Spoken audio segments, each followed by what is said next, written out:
기사공과 하루에 택시비를 10만 원이나 준대? 나이스 미쳐. 렛츠고 광주. 리포터?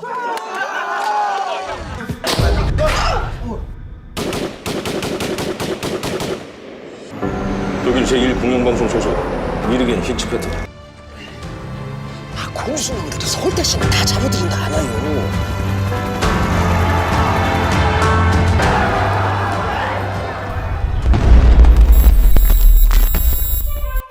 Film A Taxi Drive menjadi salah satu film terlaris di Korea Selatan.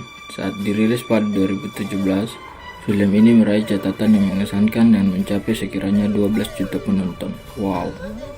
Film ini mengangkat kisah nyata perihal sejarah kelam Korea Selatan, di mana terjadi pelanggaran hak asasi manusia besar-besaran pada tahun 1980-an. Tanpa berlama-lama, langsung aja kita ke alur ceritanya. Cerita diawali dengan kisah Kim Men-sub yang merupakan seorang supir taksi dengan kehidupan sederhana. Dia tinggal di rumah kontrakan bersama putri semata wayangnya yang berusia 11 tahun, usai sang istri meninggal dunia. Kim Men-sub bekerja banting tulang demi memenuhi kehidupan anaknya. Sesuai dengan waktu kejadian, film ini menggambarkan latar 1980-an. Momen itu terjadi saat para mahasiswa dari berbagai kota di Korea Selatan turun ke jalanan melakukan demo besar-besaran terkait demokrasi dan menentang rezim pemerintahan. Kim Men-sub sebetulnya termasuk masyarakat yang tidak terlalu peduli dengan aksi demonstrasi, sampai suatu kejadian merubah prinsipnya. Di lain pihak, Jürgen Hans-Peter, seorang jurnalis asal Jerman yang bekerja di Tokyo, tertarik meliput aksi demonstrasi di Korea Selatan. Pasalnya, Peter mendapat informasi kalau terjadi pembantaian terhadap para mahasiswa di kota Gwangju saat demonstrasi berlangsung. Setibanya di Korea Selatan, dia pun memesan taksi dan memberikan imbalan 100.000 won untuk perjalanan dari Seoul Gwangju yang berkurun waktu sehari. Kim Men-sub pun tergiur dengan tawaran uang itu dan mengambil langkah ekstrim mengantar Peter Gwangju. Kim Men-sub dikatakan sedikit mengerti bahasa Inggris meskipun hanya bisa bicara ala kadarnya karena sempat bekerja di Arab Saudi. Jadi bahasa Inggrisnya tuh seadanya cu. Yes no, oke. Perjalanan keduanya menuju Gwangju tidaklah mudah. Seluruh akses menuju kota tersebut ditutup oleh tentara militer. Mereka sempat dilarang masuk ke Gwangju karena memasuki zona berbahaya. Tak habis akal, Kim Men-sub mencoba berbagai cara hingga akhirnya diizinkan masuk ke sana. Men-sub hanya tahu dirinya mengantarkan Hans-Peter ke Gwangju, lalu pulang dengan membawa ongkos taksi yang lebih dari cukup untuk membelikan sebuah sepatu cantik untuk anaknya. Hans-Peter adalah wartawan yang merahasiakan maksud dari tujuan dirinya yang sebenarnya. Ia sama sekali tidak memberitahu Men-sub bahwa ia ingin meliput kejadian di Gwangju. Men-sub tak sedikit pun berpikir bahwa mereka akan menuju medan perang.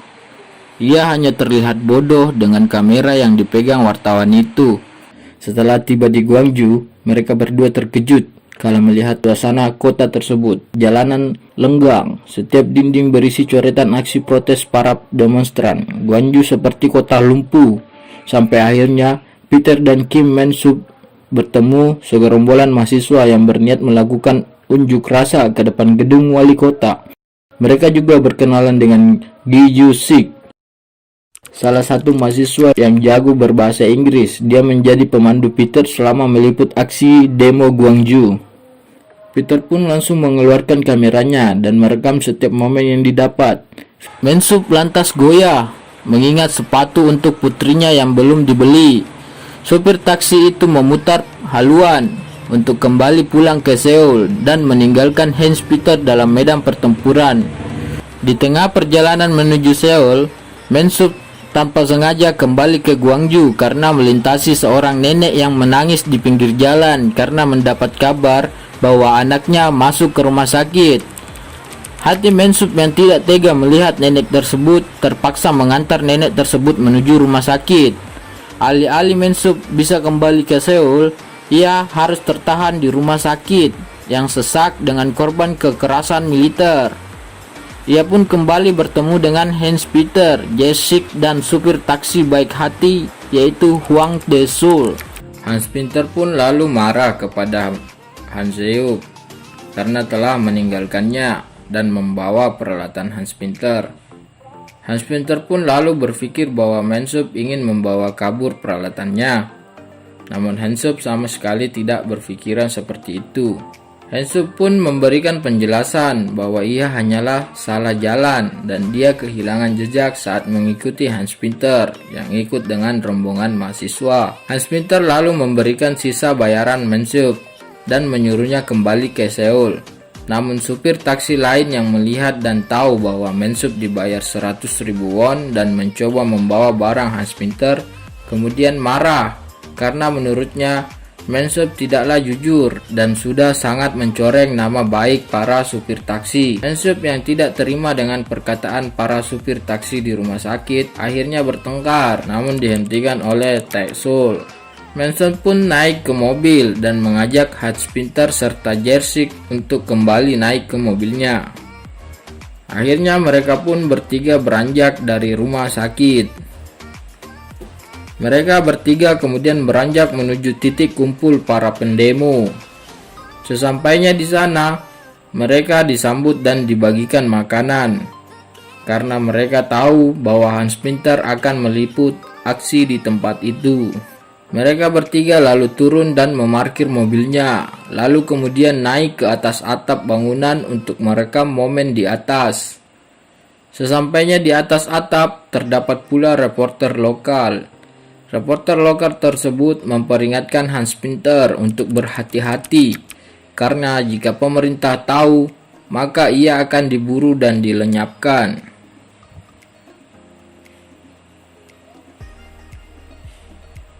Tidak berselang lama, pasukan militer pun datang memberondong tembakan dengan peluru asli. Mereka menembaki para demonstran, baik mahasiswa maupun warga sipil. Pasukan militer sama sekali tidak pandang bulu, mereka menembaki dan memukul semua orang yang ada di sana. Hans Peter kemudian mengajak Mansup dan Jessic untuk turun langsung ke bawah. Mansup mencoba untuk menahannya, namun Hans Peter berkata, "Jika kau ingin di sini maka tetaplah di sini. Aku akan tetap turun ke bawah." Dengan terpaksa, Mansup akhirnya ikut turun ke bawah. Hans Peter langsung merekam kejadian ketika sampai di bawah, namun di saat yang bersamaan, Hans Peter terlihat oleh pimpinan pasukan militer yang langsung memerintahkan anggotanya untuk menangkap Hans Peter. Beruntung Mansup menarik dan memaksa Hans Peter untuk mundur karena suasana yang semakin ricuh. Dengan tergesa-gesa, mereka berlari menuju mobil, namun ketika Mansup menyalakan mobil, ada seorang tentara yang melihatnya, kemudian mengejar mereka. Beruntung mereka bisa kabur dari sana. Mereka pun menuju perjalanan pulang, tapi terlebih dahulu ia mengantarkan Jessic kembali ke rumahnya. Dan lagi-lagi nasib sial menghampirinya. Mobil Mansup kembali mogok di tengah jalan. Beruntung ada supir taksi yang mereka kenal di rumah sakit. Para supir taksi itulah yang membantu mereka menarik mobilnya yang mogok ke bengkel. Namun mobil Mansup rusak parah dan membutuhkan waktu lebih untuk memperbaikinya. Mansup yang mengkhawatirkan anaknya kemudian bertanya dan ingin meminjam telepon, tetapi jaringan telepon diputus semua. Hans Peter lalu berkata, "Tidak usah khawatir, jika ini soal uang maka aku akan membayarkannya." Namun Mansup tersinggung. Mansup lalu memaki Hans Peter dan berkata, "Kau bajingan, tidak semua bisa kau beli dengan uang." Mereka pun kembali bertengkar karena kesalahpahaman. Jessic akhirnya menjelaskan kepada Hans Peter bahwa Mansup mengkhawatirkan anaknya yang sendiri di rumah. Di sisi yang berbeda, Hans Peter telah ketahuan. Nama asal dan di mana ia bekerja telah diketahui oleh pihak militer. Pasukan khusus pun diturunkan untuk mencarinya. Taesol, supir taksi yang baik, kemudian mengajak mereka semua untuk makan malam di rumahnya. Suasana lalu menjadi hangat dan mereka mulai tertawa bersama dengan sedikit candaan. Di saat yang bersamaan terdengar suara dentuman dan rentetan suara tembakan. Mereka lalu keluar rumah dan melihat apa yang terjadi. Ternyata suara dentuman itu adalah stasiun TV yang diledakkan. Hans Pinter pun bergegas ke sana untuk merekam kejadian di sana. Sesampainya di sana, tanpa mereka sadari, mereka sudah diintai oleh pasukan khusus militer yang berpakaian preman, dan terjadilah aksi kejar-kejaran. Mereka lari bersembunyi di dalam ruko-ruko pertokoan. Tiba-tiba ketika menaiki tangga, alat Hans Pinter pun terjatuh. Jessic pun turun ke bawah untuk mengambilnya. Dan disitulah Jessic tertangkap. Hans Pinter dan Messup yang bersembunyi diperingatkan untuk keluar, jika tidak, ia akan membunuh Jessic. Lalu nampak hening dan tidak ada respon. Kemudian Jessic berteriak dan menyuruh mereka kabur. Akhirnya salah satu pasukan militer yang berpakaian preman membunuh Jessic. Messup sempat tertangkap. Ia hampir saja tewas, namun diselamatkan oleh Hans Pinter. Mereka pun bergegas kabur dari tempat itu. Keesokan harinya, mayat Jessic ditemukan di sawah. Hans Pinter dan Messup begitu terpukul melihat mayat Jessic.